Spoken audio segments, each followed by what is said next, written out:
Ok, et vous disiez que du coup, ce que vous avez compris euh, en prenant du recul sur justement la façon dont vous aviez managé votre entreprise, en tout cas dirigé et développé votre entreprise, c'est que vous aviez fait des parallèles liés à votre précédente activité d'artiste.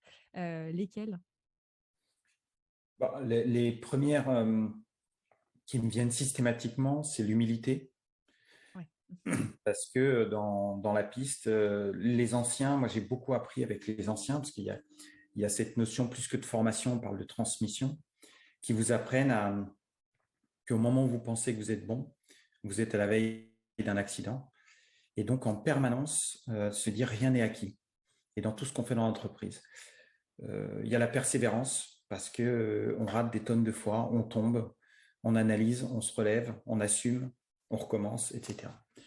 Donc, humilité, persévérance, tout ce qui est cet esprit d'équipe. Alors, aujourd'hui en entreprise, il y a un terme à la mode qui est la bienveillance. Moi, je dis toujours que j'aime pas ça.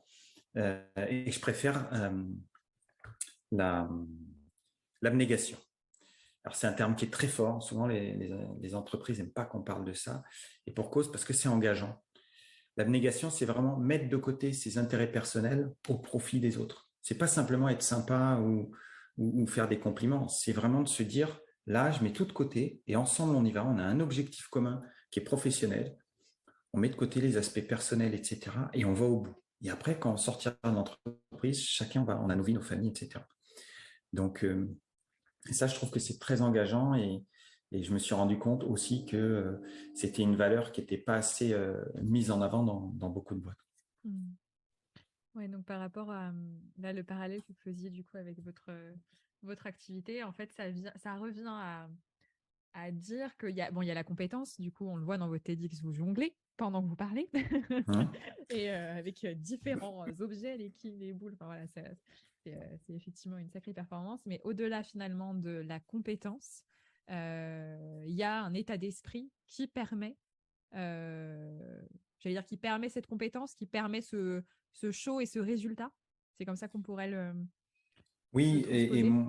moi, c'est ce que je trouve génial, notamment dans le monde de l'entreprise, c'est qu'il y a une forme de justice à ce niveau-là. C'est-à-dire que on a tous des compétences différentes, des aptitudes. On n'a pas eu tous la même éducation, on n'a pas eu tous les mêmes diplômes, mais cette partie-là vient rééquilibrer les choses. Et on peut avoir tous les diplômes de la Terre, si on arrive en retard au rendez-vous, on va louper le contrat. Et ça, par contre, arriver à l'heure, c'est à la portée de n'importe qui. Donc, c'est en ça que je dis que c'est un socle sur lequel on ne doit pas déroger et que, notamment sur cette valeur de la persévérance, bah, les gens qui se remettent à la tâche en permanence, ceux qui travaillent le plus, ceux qui assument leurs erreurs sans les cacher, ils progressent et beaucoup plus vite que tous les autres. Et ça, en ça, je trouve que c'est une très belle histoire et c'est très juste parce que on fait fi un petit peu de notre passé, notre éducation, nos diplômes et qu'on peut progresser très vite. Et j'ai toujours favorisé justement l'évolution des gens dans l'entreprise parce que j'allais dire, je mesurais leurs compétences par rapport à ça et non pas par rapport à ce qu'ils avaient fait avant.